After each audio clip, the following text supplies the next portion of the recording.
There exists a constant battle for survival. Welcome, my friends, to Atomics on a Friday, a fascinating journey into the realm of cybersecurity, data, and atomic testing. Today, we shall embark on an adventure with two seasoned experts who have roamed the cyber wilderness for years, honing their skills and strategies. Paul Michaud, a master of cyber shenanigans, has an uncanny ability to unravel the most perplexing digital mysteries. Alongside him is Michael Haag, a cyber threat connoisseur who has devoted his life to understanding and mitigating the ever-present dangers lurking in the shadows of cyberspace. Together, they shall guide us through the complex tapestry of this digital ecosystem, revealing hidden treasures and secrets that will undoubtedly leave us with a newfound respect for the world of cybersecurity. So, dear viewers, let us dive deep into the heart of this wondrous realm, where the forces of good and evil collide in an eternal struggle, and let us explore what it truly means to protect our delicate digital existence. Join us on Atomics on a Friday.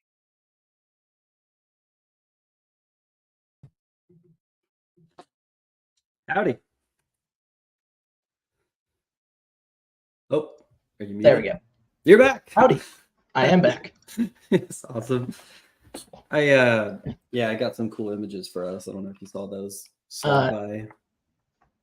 I really enjoy that third one. The third one I think is my favorite. Yeah. Like, because honestly, I could just see vibing in there, just playing vinyls and enjoying. Yes. Doing nothing. I think my favorite part about it is the kids sitting on the chair. It's like a little girl but little boy. I can't like the haircut.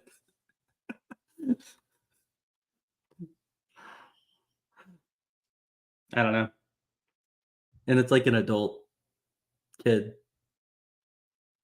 And you see it now? You're muted again. Wonder how you got muted. There you are. I keep clicking buttons.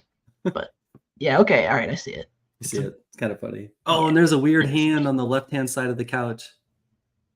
You see it? Oh, there it is. Yes. If somebody could explain why AI has issues with feet and hands, that would be top tier. I know it's been an ongoing thing, but I just don't understand why. Specifically hands and feet. Like, they just randomly show up. I know. It's pretty solid. Funny, I didn't notice the hand. It's kind of creepy, but it's very Halloween. I think this might be the last show before Halloween. It is. Yeah, it is. This is our Halloween edition. Yeah, the next one will be in November. We'll be doing some fall festive themed. Yeah, fall themes. Cool. Rock on. Well, we're all gathered here today to nerd out on new hunting things going down. Things we're hunting. And FIN13, which I'm really excited to talk about because I don't think people talk about it enough.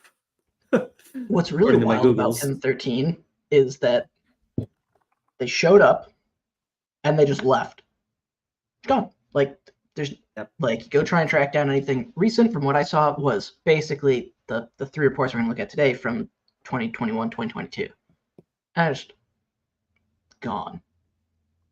Yeah. I don't think they're gone, but something fishy going on, and we'll uncover it. I just randomly found a FIN13 blog from April this year talking about their web shell. You drop it over. I'll drop it into the chat. Boom. Well, let's go. New. All right. Well, since we're diving in, I know. Yes. Just a quick Google. If I wasn't Googling hard enough before. Yeah, my name's Michael Haig, threat researcher, maintainer of the Atomics Red Team. We have a couple other projects we operate. And yeah, thank you for joining us today. LOL drivers. Yeah, I don't want to go through the list. Yeah, it's a big list. Let's be real. But LOL drivers, top. It's probably the big one. Yeah, your EDR probably ingests that data now too. By the way. Yep. If your EDR is not ingesting it, I'd be worried. True. If you're not ingesting it, I'd also be worried. Yes. I'm Paul Michaud. I'm a senior threat hunter, Unit 42. Yeah, I don't have any cool accolades. Maybe one day we'll get there. You show up. I'd show up. Yeah, that's what I'm here for. It's just showing up and vibing. Yes. As the kids say. I bring the vibes. So good. I didn't know this slide was there, but if you're interested in being on the show, throw a DM. Slide. I did? I don't remember. But throw it at us. We have an account on Twitter's that is pretty dormant. It'll get better. Our intern will pick it up soon, but it's Atomics on a Fry. We missed the DAY, so you get the fry. And if you missed Atomic Wednesdays, we have an Atomic awaiting your arrival. So for those who have yet to ship an Atomic to the project, this is your opportunity. It's on Twitter and LinkedIn. This one, I already forgot what it is. I'm trying to zoom in with my eyes which Atomic this was that is being shared. I don't remember. Something with WinLog on. Oh, 1547. Yeah, it's a registry one. And that was was that the first one to that technique? Yeah, I think second one. The first one was like a Linux or something, but this one is actually kind of cool. It puts it into current version Windows under the load key, and then you tell it to load evil.exe. Wait, do you have notes? No. I'm reading. I zoomed into the screenshot. Okay, I thought you had a notebook filled with notes and talking points, and I'm like, oh, we're official now, aren't we? No, not yet. I was just zoom in. I was like, enhance on this little screen. But yeah, there's a load key. You put a value in there of your evil.exe, and it'll load up every time you reboot. So it's actually kind of a cool Atomic. And lesser known too. I've Googled, and there's not a lot of folks talking about it. Even the blog that blogged about it said that this is lesser known and not a lot of people talk about it. Who wrote the blog? I don't remember. It might have been a tweet, honestly. It's all in the references. Go read the references on that tweet. You'll be good. I should probably share the tweet. You wrote the tweet. I know, but we haven't shared the tweet in the channel.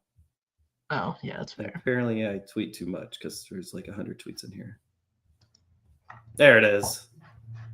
Scuba Steve. There you go. For those watching, there's the link. Good luck out there. Let's see. And remember what to else? ask for the new gear. Here? Yeah, I said, and after you submit it, make sure you explicitly ask for the new gear. Oh, yes. Yeah. Get the new shirt. There's a new shirt out there. If you don't get the new shirt, tell them you want the new shirt. Yeah, specifically Brian. He knows all about it. He's fully aware. So yeah, make sure you get the Ride the Lightning canary bird, Atomic bird. I have a picture of it, but I didn't put it in the slides. Sad. Okay. Yeah, man. What have you been hunting? You put a different slide in, but have you been hunting these two things? No. No. No. Not that. Are they important? I never heard of these. Confluence. It's back Cisco? again. I know. All on one page. Yeah, so the Cisco thing is kind of bad. It's like switches and routers and things. I'm running this iOS XE on the edge. You have to enable the GUI in order to be popped. But apparently it's pretty easy to do. And also expose them to the public internet. Throw them on the interwebs too, yeah. Yeah. And there's like 40,000. But how do you manage your switches if you don't enable the GUI and then put them on the internet?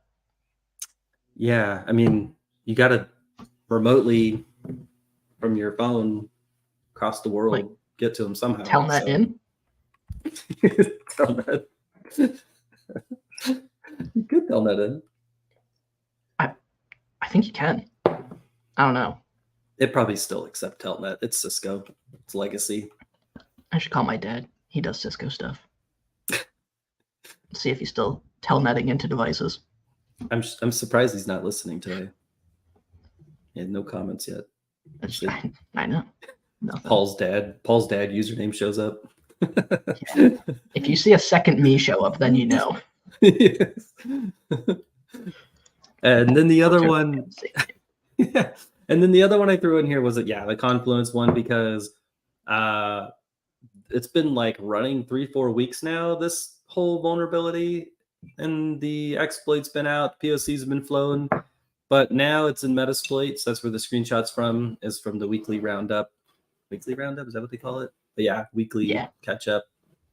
And they merged this in. I was goofing with it this morning.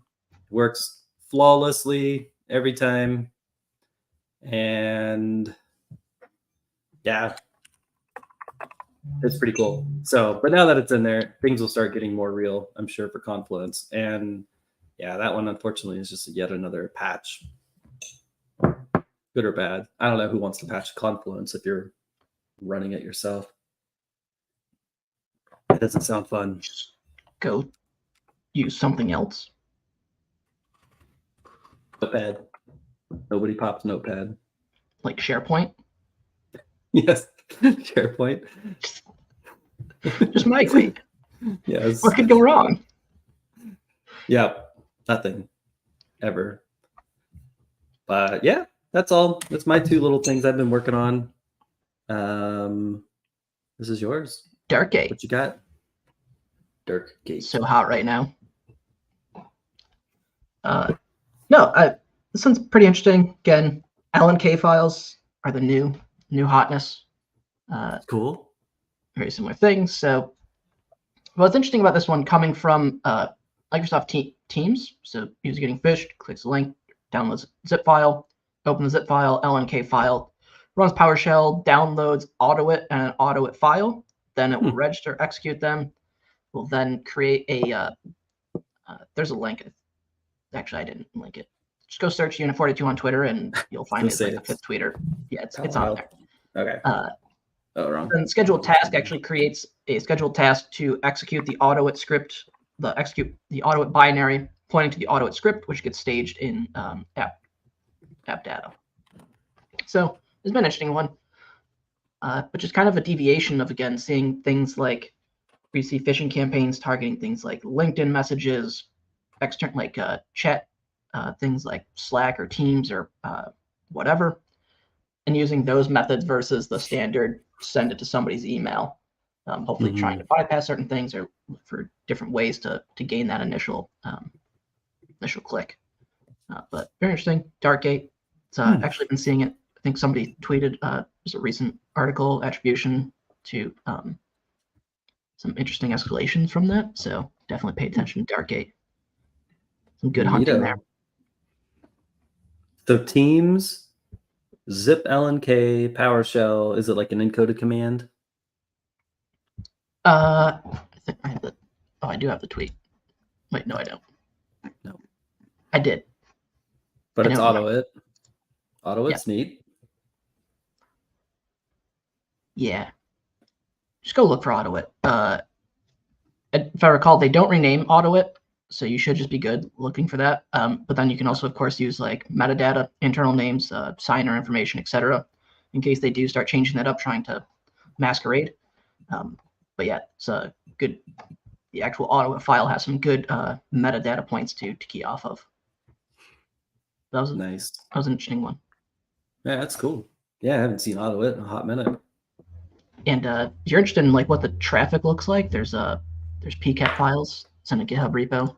Where is it? Fancy. Yeah, actually here. Gate PCAP. I got it. I got you a link. There's even a blog. There's malware traffic analysis links. Wow. There you go. That's what you're looking for. Gotcha. In chat, go check it out. So it's from the 12th. You got some IOCs, got some PCAPs you can go play with. Good stuff. But yeah, that's pretty cool. I think the interesting thing is the Teams chat side of it. Like, I think we'll start to see more of these non-email based phishing, but like again the LinkedIn messaging, Google Chat, Teams, Slack, etc. Especially if you get thinking like impersonation, third-party compromise. Wasn't there something recently where they were using Teams and like they can invite you to their thing or something, and then they start giving you files or whatever? That sounds familiar. I don't recall it, but that sounds familiar. Yeah, couldn't in Teams you could just like request to message somebody outside of your tenant into some other tenant? Yeah, that's something along those lines. Yep, that sounds like it. Seems safe. But yeah, I'm sure there's like 100 other things that are worth hunting out there right now, but that's all we got. I'm distracted by this blog post from Talos on FIN13 from earlier this year. Yeah, I wish I saw it earlier, but same. It didn't show up in any like the first page or two of searches. No, I had to like etc. I don't know how it scroll. And there's no indicators, which is kind of shifty. Oh, and then they make me download a PDF, which has nothing in it. Okay. Did it? All right. Download the one-page review. Oh, that was worth it. Just don't downloads it. Okay. Don't click it. Yeah, wasn't worth it. It's like a sales brochure. Hold on, let me open it. Let's find out. Okay, there's a URL. Got it. Yes. Oh, our text got ran over by the logo down there. I tried to fix FIN13. That, but I couldn't figure it out. It's like in the template, man. You're never gonna, unless you like squeeze the box. That works better. But anyway, FIN13. It's true. They are not an attack. Not an attack, which I thought was interesting because I'll have to message Jamie.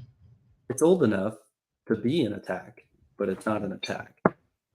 And the other neat thing that I guess as long as folks are reading this, we'll just talk over it.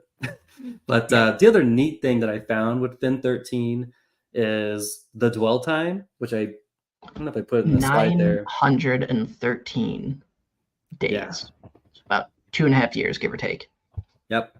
2.5 year dwell time, which on the Mandia blog, they have a graph kind of showing comparison from like other UNCs, and theirs was like FIN13's like way out there. Yeah, which I thought was really unique, and the fact that it's not an attack because of those things. They have a pretty simple like TTP pattern. Like it didn't come off as like too, unique or distinct in their patterns. I think their most unique thing, right, is just what they're kind of going after, which is why they're a Fin group, right? Yeah. And then so not only that aspect of what they target, but the one thing I like that's unique about FIN13 is the usage of the web shells and like daisy chaining them together to get to like some of the back end side of things, which we'll go over. But I mean, again, 2.5 years, like it's a long time. And looking over like high level at the Talos blog, a lot of the TTPs and things of the web shell usage are still the same and relevant from what they saw. Now, again, this came out in earlier this year, Q1 of 2023. So we don't know how far back those IR potential cases were. Could have been last year or 2022, which lines up with some of the other things. But it says it's in line. This finding is also in line with a trend observed from Talos IR from July to September last year. I think that's what that means, because they were dealing with this last year sometime. Yeah, and then including PHP, ASP.NET, and Perl for your shells. Perl. So, which I think you have a tool that looks at files and determines if they're a shell or not. Yeah, I do. We can demo it now, or we could do it in a minute. Yeah, we can go through. I think what's next? So we have we have of course, the Cobalt Strikes. Which they're up. Cobalt Strikes are gonna go back up soon now. But interesting that it wasn't as super heavily as I thought it was. Like the wording here makes it seem like it was just Cobalt Strike beacons everywhere. Yeah. But in my opinion, the really unique piece of it and some of the lighter side is, again, the web shell chaining, and then some like the reverse PowerShell listeners. So I think go into those. We got 3 Cobalt Strikes are up. Yeah. And in the last part of the blog from Mandiant, it goes into like the wire transferring is how they do their money transfers. They're kind of focused on like a little bit different. I guess it's kind of related to like how North Korea would do it, right? Kind of going up to the wire transfer type stuff. Do you know the attribution for them? Do you know where they're located? FIN13? Yeah. No idea. Hold on. Okay. Yeah, when I was looking at this site, which is Malpedia makes it seem like it's Russia. And I mean, gotta fund your group somehow. Yes. If your group is not funded, is it funded at all? But yeah, so thought that was interesting. The other name for it is the elephant beetles, which NetWitness. It was NetWitness that came up with elephant beetle. Got it. Or is it Signia? There's this, looks like Signia has been after him. I didn't read these 2. Did you read the Signias? Oh yeah, yeah. Those are top tier.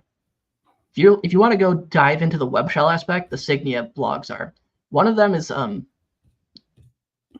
less code heavy and more higher level, like the actual like bigger picture. Whereas like the other one is more of the technical deep dive. But I would highly recommend those. And the NetWitness one is also top tier. So like the 4 blog posts from Andy and NetWitness and Signia. And then again, even just pointing to the Talos blog post, very in line with them. Some specific file names, again, going after SQL, PHP, but yeah, I did like the NetWitness one. I felt it was very thorough. Yeah, and I love the flow that they show of like where they're going from like different server to different server using the different payloads for the web shells. And then again, just going after SQL side of things, like pay attention to your SQL service. All those logs. Yeah, this is a long one. Yeah, honestly, you could literally just hunt for them in your IIS and like Apache or Nginx logs. Like the amount here is. Oh yeah, insane. This is the blog that had the cool takes in it. Remember, it was funny. Yeah, so it was like using our NetWitness network tooling, we were able to record these scanning attempts, but due to the usual volume of the traffic, the test went unnoticed. I thought that was interesting. And there was another one in there too that was kind of funny. But yeah, networking is hard. So much data. Especially on the web tech side. But then also pay attention to those SQL logs for enabling XP command shell. It was a very hot thing they did on those SQL side of things. But yeah. That's a good report. Let me drop that in chat. Yeah, we have those links. They're in the slides, but we should probably just share them out. Oh, here, I'll just bring that back. And you can go to the Malpedia. Did I drop the Malpedia in there? I did. I did not. Yeah. No, okay. Yeah, the Malpedia one has all the reference links, which again doesn't have the Talos one. Can you submit these? Nope. How do you submit? I don't know. Okay. So yeah, there's the links. We'll skip that one. I dropped the good old kill chain in here from Mandiant and from NetWitness on these next 2, but just kind of highlighting. Yeah. Can we please just stick to one framework? The amount of time of bouncing between kill chain, diamond model, and attack. Just pick one. Just get Yep. rid of everything else and just stick with one. We'll just have to make our We own. get it. I'm gonna at this Well, point. Mandiant had like a giant list on their blog of all the things, you know. It's true. It was a little hectic. Yeah, and same with the other two. They had like a very large list of the TTPs at the back end. Yeah. But again, I mean, this is Standard good for like fare. high level kind of senior, Yeah. etc. Same here. I guess it's the same thing, really. So yeah. I failed. I meant to put atomics here. We have a lot of the tradecraft they use in Atomic Red Team. Let's open up the blog. Let's start with the Mandiant one. Mandiant. All right. Do I have it? Because actually, there's some. Honestly, there's like some 1-for-1 atomics in there. Yep. Hang on. I think I just in. No, hang on. Let me. I'll just share my box. I have. I have a bunch of things ready to go. This guy. Yep. Okay. Let's start with this machine, and then we'll jump over to the other machine for some web shell demoing. Yes. So this is the FIN13 Mandiant blog, a good old solid 30 or 25-minute read down to the indicators. This is back in 2021, so kind of old. Talk about their dwell time, 913 solid days. Yep, here's that graph that I mentioned, which I should have just. Oh, it was FIN10 at the bottom. FIN10 got him by what, like? Oh, come on, that's like. Actually, that is quite a bit. It's 40. They beat him out by like 3 months. Yeah, that's pretty sad. Right. We should have knew that. Oh well. Okay. Still impressive. Let's be real. Yeah, it's insane. Long time. JSP they use web shells. Yeah, they got their rats. They got some JSP web shells. They have these cool named backdoors. So I gotta say, the amount of web shells and variation web shells used is impressive. Different web techs, like three alone, actually 4, excuse me, is impressive. Yeah. What I like about the blue agave is that it's passive. Mm-hmm. So it sits there waiting for the connection. But what's interesting is in one of the cases, they showed that the connection to it came from one of the web shells off of the server. So it would make the request via the web shell to the PowerShell listener on the remote host to issue the command. Yeah, it's wild. It's pretty cool. It's all in PowerShell. Yep. And they have a Perl version of Blue Agave for the Linux side of things, which is just absurd. I haven't read Perl in like forever. I don't want to touch the Perl code. I read a book on Perl once 10 years ago, and I don't ever want to go back to that. It's a dark time in my life. Yeah, just because I bought a Perl book. Really sad. All right. But yeah, so like, there's the first atomic. If you saw a proc dump. Yes. Like, look at that. I totally missed this for today's demo, but that's okay. We do have it. I have other cool demos, I promise. Doesn't ever come up there.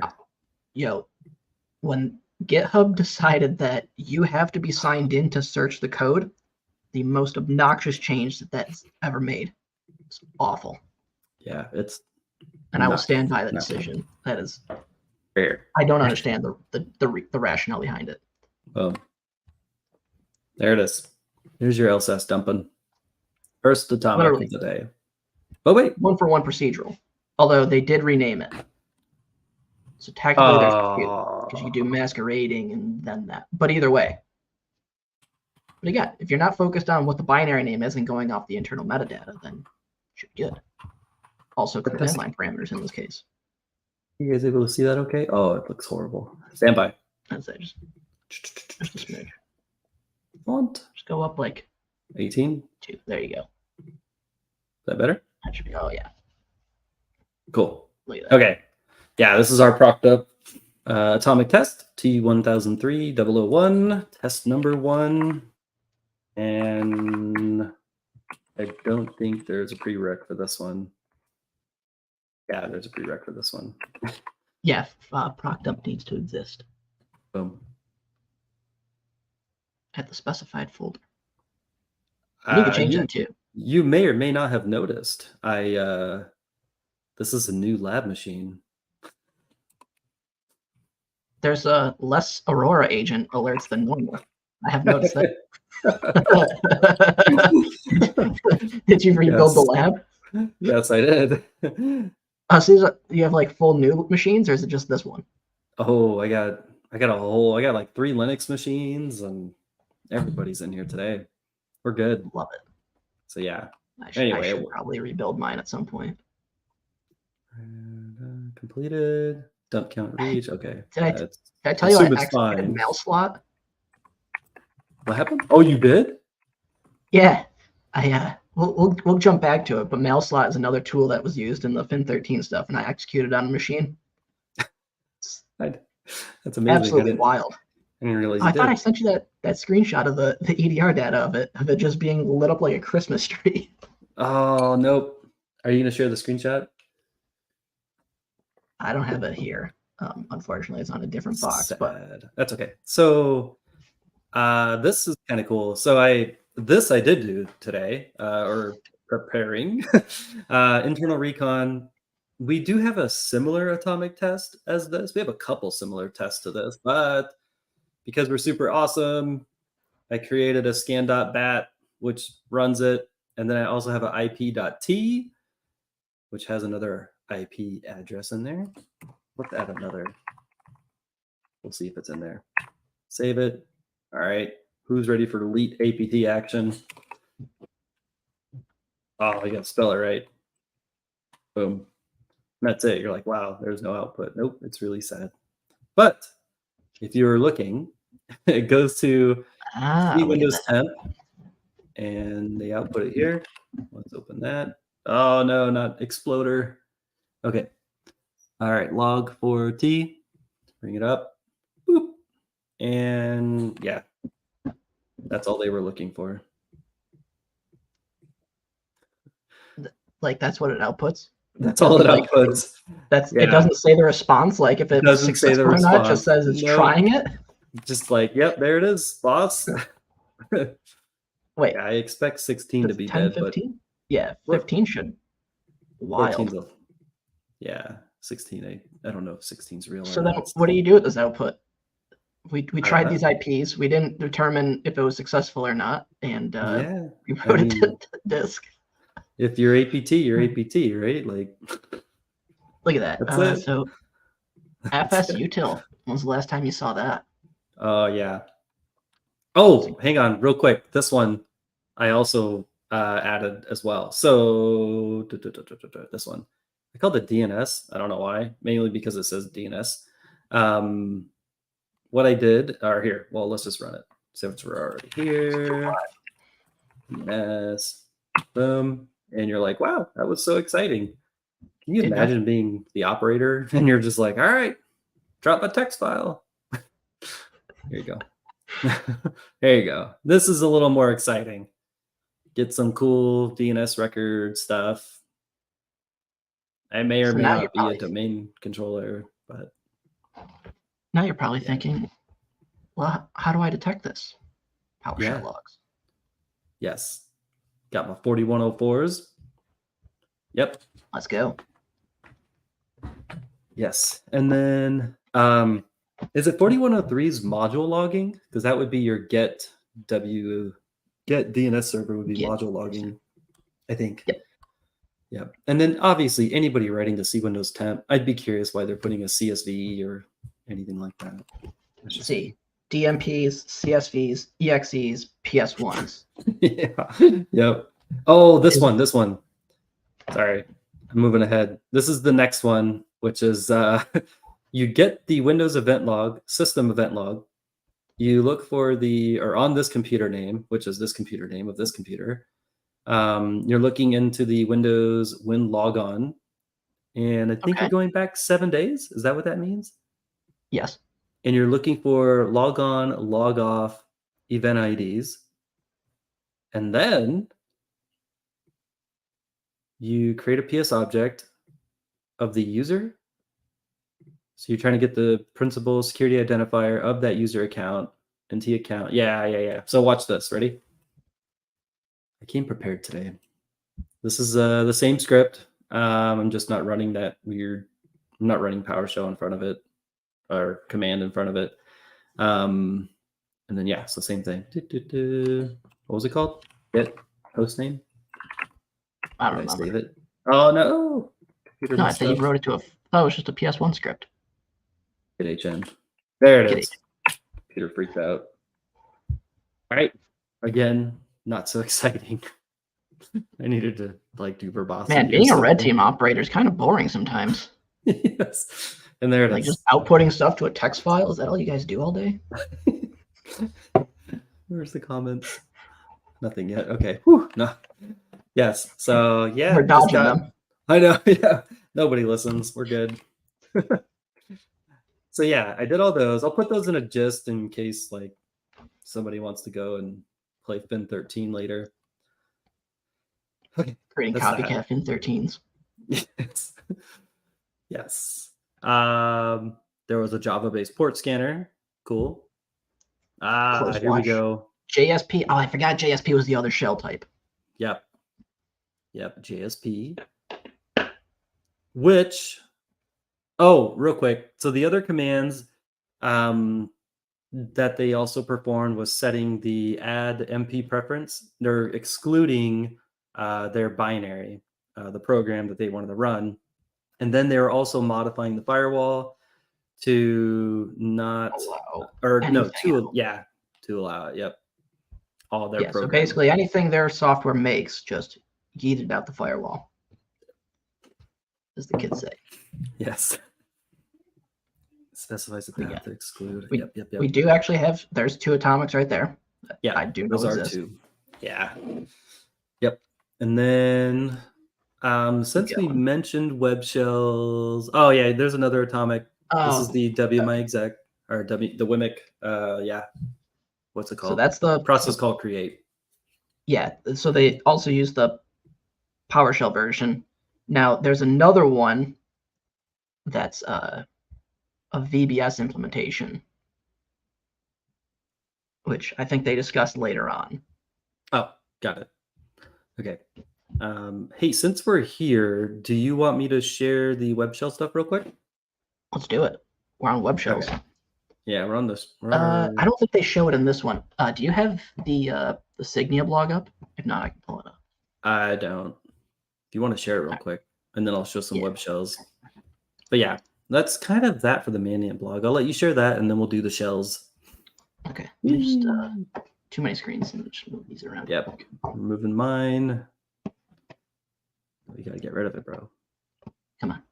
Oh, yeah. Stop sharing. I gotta say, I hate Windows 11. Like the thing to like resize them, where it just puts it at the top of the bar instead of just being like move it around. They added that whole thing at the top, and it just every time. All right. Yeah. Present. Screen share. Signia Beetlejuice. All right. Y'all can see this. Beetlejuice. Okay. Yep. May have to zoom.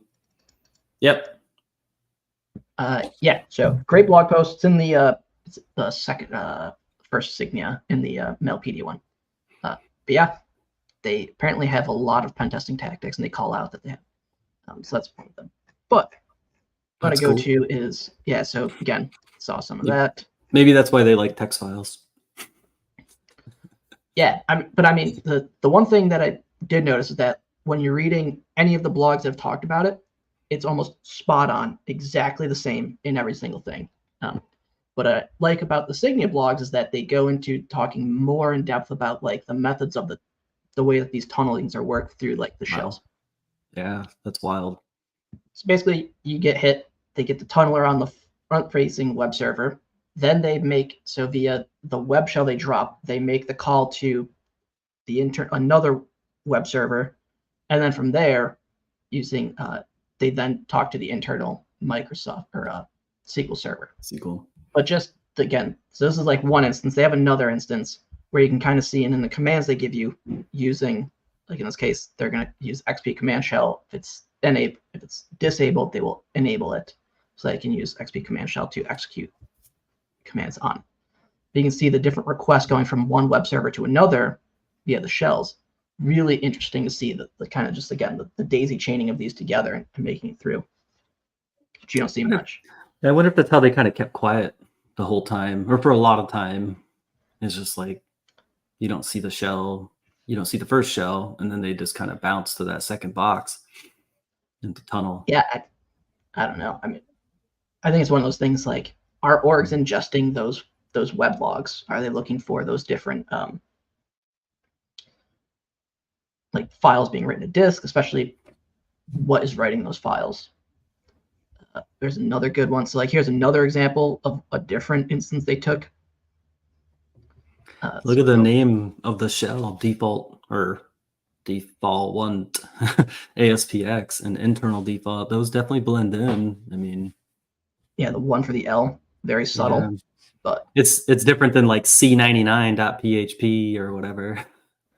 I gotta say this. So if you go track down, and it's in, I think it's in both of them. That is on a GitHub repo. Forgot what the exact name. I think it's like WMI exec VBS or something. Or no. Yeah, I'll have to track it down in a second. But it's one of the loudest things. Like the way the VBS script works compared to like Impacket's WMI or SMB exec, very, very noisy from an execution standpoint. Even default EDR should just pick up like the activity. No logs or blocks. Default EDR. Default EDR. But again, this one, very lengthy one, but goes into a lot of the different analysis of the web shells. So very cool stuff. That's cool. Which I thought was relevant to you because you have been spending a lot of time in building out a tool to detect some of these web shells or different methods of things that are potential web shells. Yep. Is there anything in here? Oh yeah, here's the, again, PowerShell being pretty much the same. What I like is they talk about like the request itself. So once executed, it's going to bind with a high port. So one of these three. So you would see something like, let's assume that it's an IIS. So IIS would be making a request over the high port to another internal device, so another internal web server. But looking at those logs would help show like the specific request that would occur. You won't see the request in most of your EDR logs.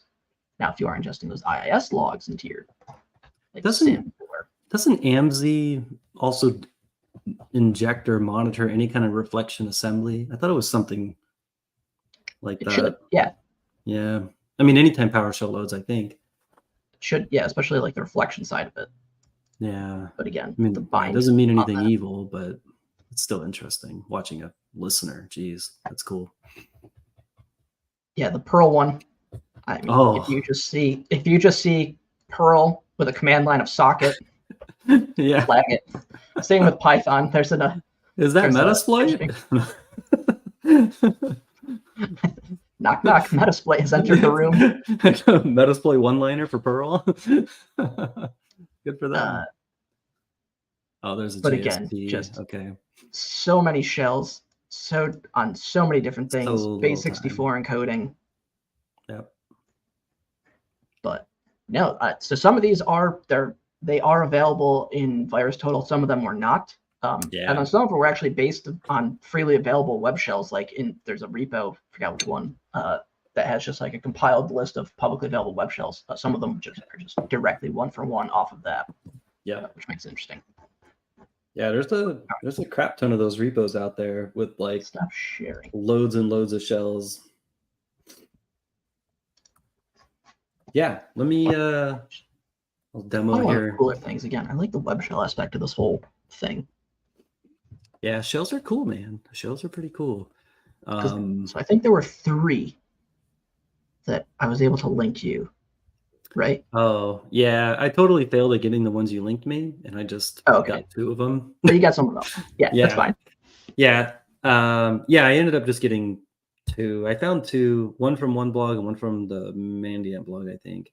Found 2. And yeah, I mean, this one is the I don't know where I found this from, but it's called Extractor. And let me zoom out. How do I zoom? Yeah, that was part of it, right? I think this one was one, and again, one of those ones that I think is in a public repo. Yeah, GitHub. It was on a gist, and it was like 8 years old.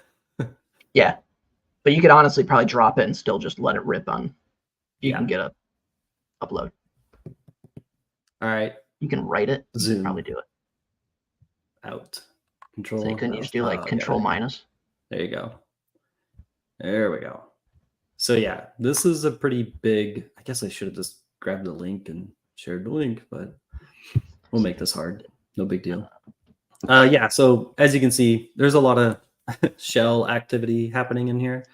Yeah. Here's a database. I thought I saw just a database connect right here. Yep.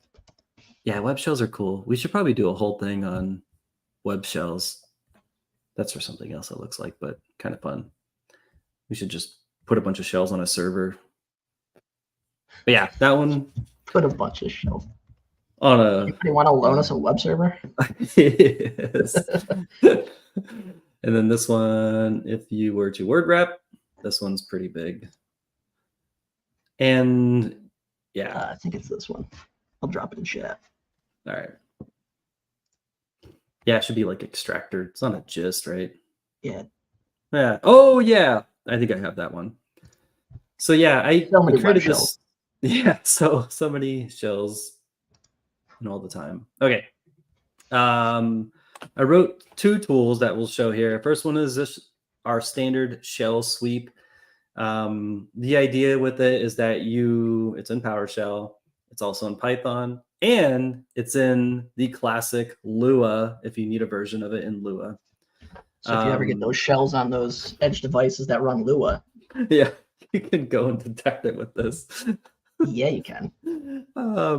This first one here is strictly just entropy. You're meant to baseline your server, identify less than and greater than values. So find the range of like your current like server entropy values files, all the files. So if you're running Exchange like I basically just said, and the idea is it's also modular. So like if you were like, hey, I don't have JS or PHP, like you can delete all of this and just go straight up to ASP or ASPX, whatever you have on your box. So baseline, add the values in, add the extensions that you want to scan, and then you can modify these. What I found was that like proxy shell and maybe proxy shell, maybe proxy not shell, I can't remember now. Both of them have like a less than of like 0.8. That's why this is in here. And then greater than, pretty much everything on my web server have always been over a 4, as at least for ASPX. Now, I also baselined and got the standard values as well from all kinds of web shells on the interwebs. And I don't think I shared those links up here, but basically just was like, tell me what like entropy values are out there. In this case, you just specify the directories you want to scan. So you don't have to scan everything. And I wouldn't recommend scanning everything. Focus on the directories that like Exchange always has web shells dropping in and things like that, like the OA auth directory, OAB. And if you're bored, go for www root. Hit those things. I added a bunch of ways to do exclusions. So you can do it by hash. You could do it by an ignore.txt. You can do it by a directory. So initially I was scanning the OA auth, but I don't want to scan, this script directory because obviously the script directory is going to have scripts in it and I don't want to scan those. Or you could do by hash. So, and all of that is output via standard out for this. And I will go ahead and run it. So I have it basically scanning a single directory with those 2 files in it. The idea is just simple, like just show me the entropy values of files in my environment. And now if we were running this on my Exchange server, a couple other things may have popped up, probably false positives, probably web shells, who knows. But yeah, so you can see our first one is this one. It had an entropy of 566, which if you remember from like 2 seconds ago, this one that we just closed, C temp, please don't look at my folders. Here's that one.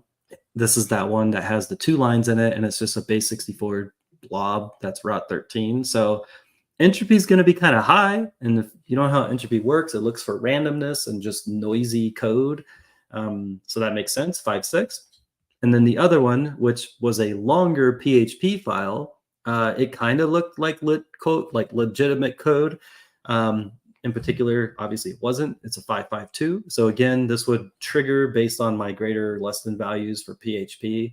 And again, this PHP value was set based on my baselining that I've performed in the past. So that's from all those PHP web shells on the interwebs. And then I wrote this next one called Shell Sweep Plus.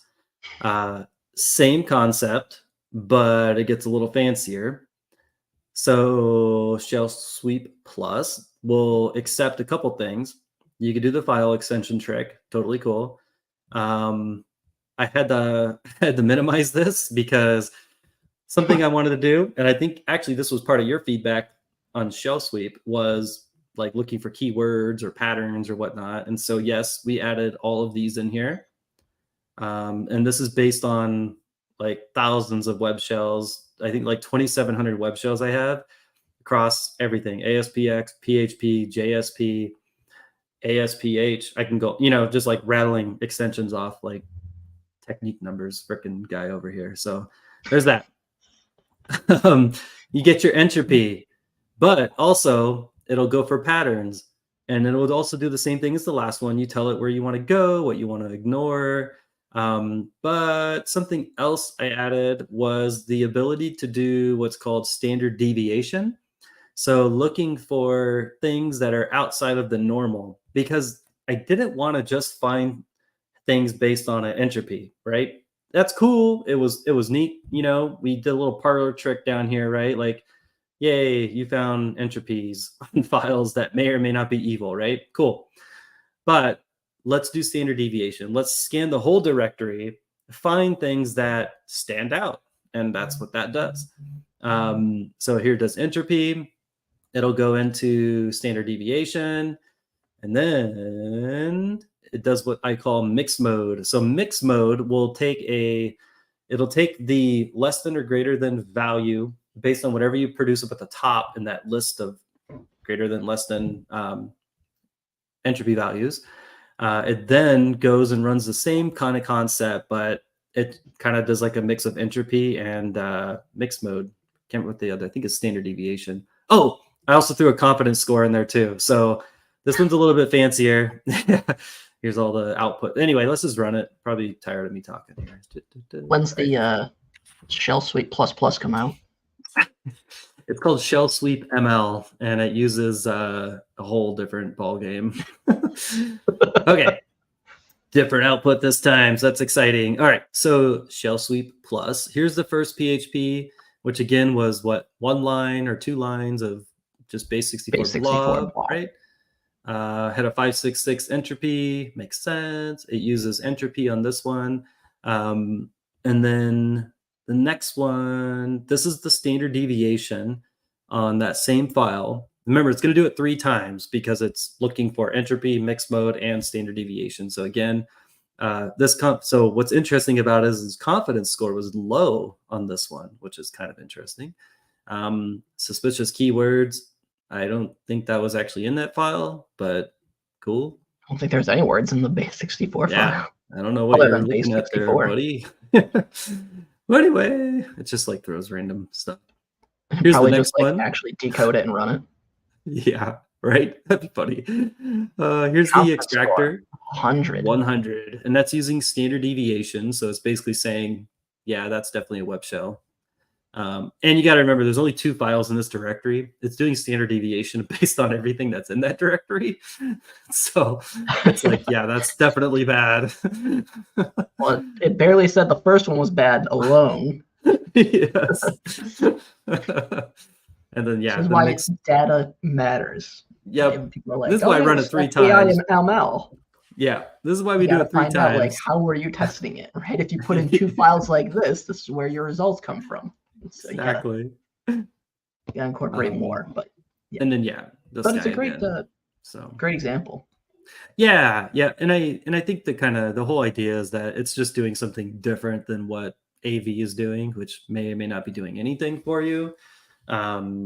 So legitimately, when's the last time somebody's like pure anti? I'm not talking like XDR, EDR. I'm talking like pure AV was like web shell.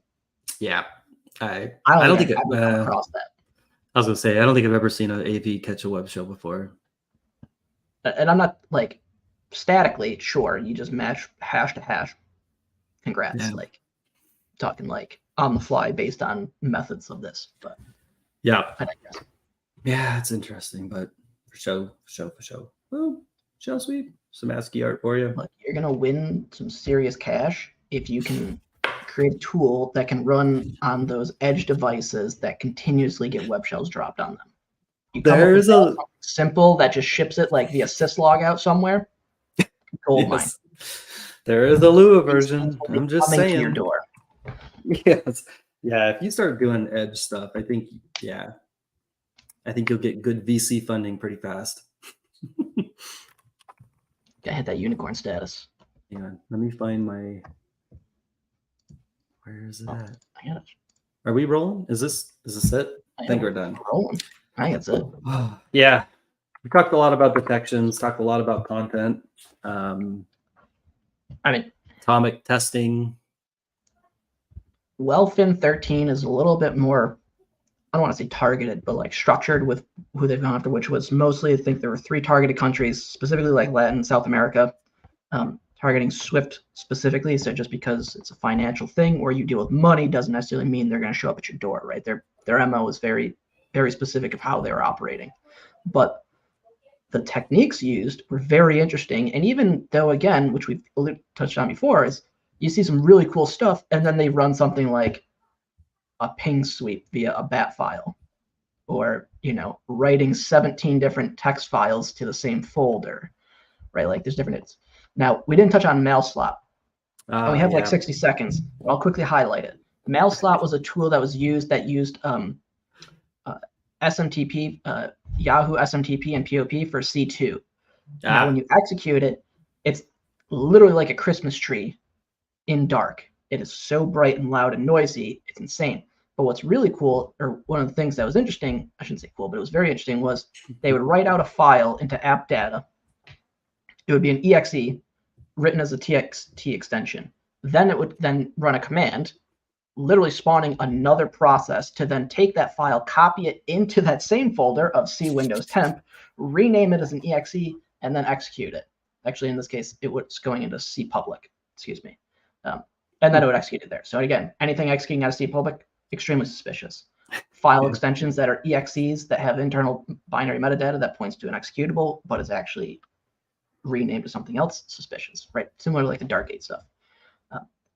But no, mail slot was a pretty cool one to actually awesome. Go rip it. And you ran it? You got virus. Yeah, it's on VirusTotal. There are some checks, so it will terminate itself if certain criteria is not met. But again, if you're domain joined, it should. I didn't like RE it hard, but if you go try and rip it, it'll potentially not run. That is cool. But it's neat, cool. Man. It's in the main blog. Go grab that hash. Yes. Pass the hashes. Oh, and hard-coded mutexes as well. So if you have an EDR that collects and allows you to hunt mutexes, they're hard-coded in there. _T __TK ___. Wow. You find that, you might have mail slot. Whatever that means. I guess it makes sense. Mail slot, email for C2. I'll allow this one. Yeah, that's where I was going. Figured. Awesome. Sounds good. Thank you. Do it again. That's cool. Yeah, we need to, I guess we got to prepare for the after Halloween show. So we need a fall threat. Yeah. I've got to figure out why FIN13 didn't make it into MITRE. Wasn't Target in the fall? No, it was around Thanksgiving. I guess it's close enough. Fall Thanksgiving. We should do a Target one. Do we know who that was? I don't think so. Well, let's find out. An advanced attacker. Did you say an APT? Yeah, it is. Whatever insurance agrees to, that will pay the bill. in that case, it was not an APT. Yeah. It was everything but that. It'll be whatever you want it to be. Yeah, so it was a targeted attack for a non-US entity. Cool. Could have been the US too. I don't know. Could have. We'll never know. Could have. Yeah. I'll Google it. Find out. We'll catch you in 2 weeks. Yes. Good Y'all chance. have fun. Stay safe. Happy atomics.